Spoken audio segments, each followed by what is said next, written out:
गरीब का चांद पर घर। गरीब रीता, जिसकी अपनी कोई संतान नहीं थी, वो हमेशा सुबह अपने पति रमन के साथ मंदिर जाकर माता रानी की पूजा करती है और उनसे बस एक ही प्रार्थना करती है कि जल्द से जल्द उसकी गोद भर जाए।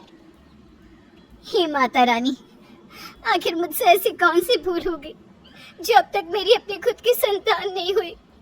हे देवी माँ, आप तो कृपालु हो, सभी पर अपनी दया दृष्टि बनाते हो, हम पर भी अपनी दया दृष्टि दिखाओ माँ। माँ कभी भी पापियों की नहीं सुनती। जरूर तुमने पिछले जन्म में कोई पाप किया होगा, तभी तो आज तुम लोग औलाद के सुख से अनजान हो। उस औरत के ताने सुन रीता की आंखों से आंसू निकलने लगते हैं। रमन उसे दिलासा देते हुए शांत करवाता है। अब दोनों अपने घर चले जाते हैं। रमन मेहनत मजदूरी करके अपना घर चलाया करता था। उसे जैसे ही कोई काम मिलता, वो उस काम को करने के लिए तुरंत निकल जाया करता।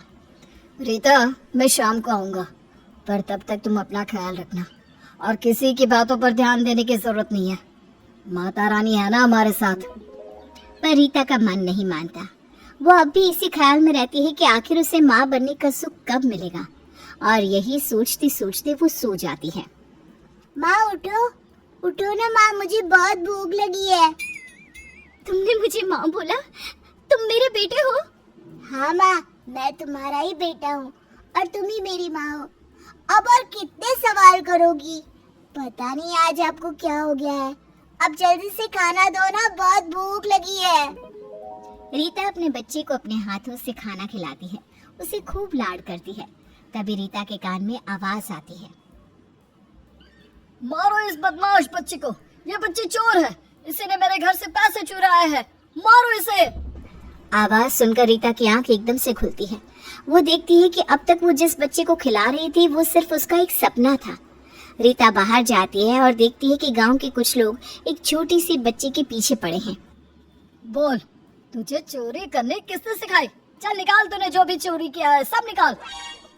मैं सच बोल रही हूँ, मैंने कोई चोरी नहीं करी। मेरी बातों का विश्वास करो, मैं चोर नहीं हूँ। भाइयों, ये लड़की ऐसे नहीं मानने वाली, मैं तो कहता हूँ इसे सजा देते हैं। अब सभी गांव वाले छोटी सी बच्ची को सजा देने के लिए आगे बढ़ते हैं, पर ये सब देख रीता को जरा भी अच्छा नहीं लगता और वो उस बच्ची का पक्ष लेती है। अब सभी गांव वाले क्या करने जा रहे हैं? आप लोगों की इंसानियत मर गई है क्या? ये छोटी सी बच्ची है, भला ये आपके घर में चोरी क्यों करेगी? बेटा, तुम्हारे माँ बाप कौन है? और तुम हमारे गांव की नहीं लगती, कहाँ से आई हो तुम? मेरा नाम निशा है, मैं एक अनाथ हूँ। अनाथ आश्रम वालों ने मुझे अनाथ आश्रम से निकाल दिया। बहुत भूख लग रही थी इसलिए मैं इस गांव में आ गई। पर मैं सच कह रही हूँ, मैंने उनके घर में चोरी नहीं करी। मुझे भूख लगी थी इसलिए मैंने 2 रोटी ली है बस। आप सभी गांव वालों को शर्म आनी चाहिए। इस बच्ची को आप लोग सजा देने वाले थे। उस बच्ची ने चोरी के नाम पर सिर्फ 2 रोटी ली थी। आप लोगों के अंदर की इंसानियत इतनी ज्यादा खत्म हो चुकी है कि आप इस बच्ची को इस चीज की सजा देंगे क्योंकि उसने आपके घर से सिर्फ 2 रोटी चुराई है। रीता बहन, तुम बिल्कुल सही कह रही हो। अगर मुझे पता होता कि इस मासूम बच्ची ने सिर्फ 2 रोटी चुराई है तो मैं इस आदमी का साथ कभी नहीं देती। बेटा, हम सभी गांव वालों को माफ कर दो। और भाइयों, अब चलो यहाँ से। इस आदमी की तो आदत है निर्दोष को कसूरवार ठहराने की। आपने मेरा पक्ष लिया आंटी, आप बहुत अच्छी हैं, धन्यवाद। नहीं बेटा, मुझे धन्यवाद मत कहो। अगर आज तुम्हारी जगह मेरी अपनी बेटी होती तो मैं यही करती। पर अब तुम जाओगी कहाँ बेटा? पता नहीं। ऐसा मत कहो बेटा, जिसका कोई नहीं होता उसका भगवान होता है, और शायद मेरी आज भगवान ने सुन ली। अब से तुम मेरी बेटी हो, मैं तुम्हें पालूंगी। अब तुम अनाथ नहीं हो। इस तरह से रीता निशा को गोद ले लेती है और सभी गांव वालों की नजरें शर्म से नीचे झुक जाती है। अब सभी अपने अपने घर चले जाते हैं, तो वहीं दूसरी ओर रीता अपनी गोद में ली हुई बेटी निशा को अपने घर ले जाती है और उसे एक माँ की तरह प्यार करती है। उसे अपने हाथों से खाना खिलाती है। बस माँ, पेट भर गया। थोड़ा सा और खा लो ना बेटा, तुम्हें बहुत भूख लगी थी ना। अभी थोड़ी देर में तुम्हारे पिताजी भी घर आते होंगे। जब उन्हें तुम्हारे बारे में पता चलेगा ना तो बहुत खुश होंगे। शाम को रमन घर आता है तो निशा को देख रमन को समझ में नहीं आता कि आखिर ये किसकी लड़की है। निशा, ये बच्ची किसकी है? रमन जी, इस बच्ची का इस दुनिया में कोई नहीं है, इसलिए इस बच्ची को मैंने अपनी बेटी बना लिया। अब से ये हमारी बेटी है। क्या, हमारी बेटी? हाँ रमन जी, शायद भगवान भी यही चाहते थे कि अनाथ बच्ची को हम गोद ले, तभी तो आज तक उन्होंने हमें अपनी कोई संतान नहीं दी। अब हम निशा को अपनी बेटी बनाकर उनका पालन पोषण करेंगे। तुम शायद सही कह रही हो रीता।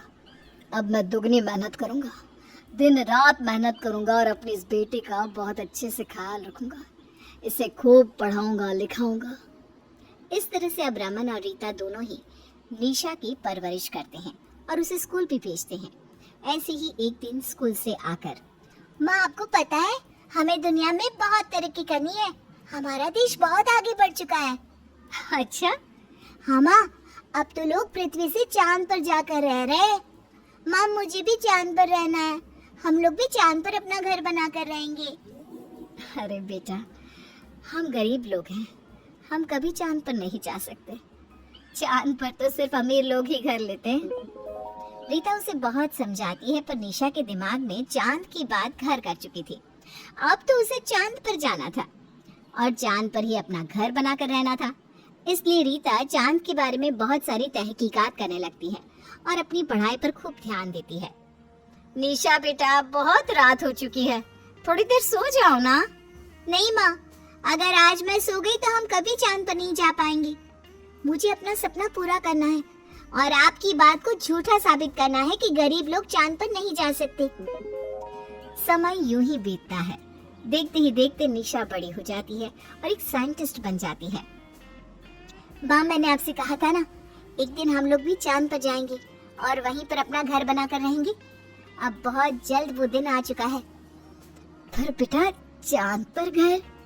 माँ, आपको कुछ बोलने की जरूरत नहीं है। आप और पापा बस मेरे साथ चलो। और वैसे भी आप दोनों भूलो मत कि अब आपकी बेटी एक वैज्ञानिक है। इस तरह से निशा अपनी माँ और पिताजी को चांद पर ले जाती है। चांद पर जाने के बाद रीता को अपनी आंखों पर विश्वास नहीं होता। इस तरह से निशा अपने चांद पर रहने का सपना पूरा कर लेती है और अपने गरीब माँ बाप के साथ चांद पर घर बनाकर रहने लगती है।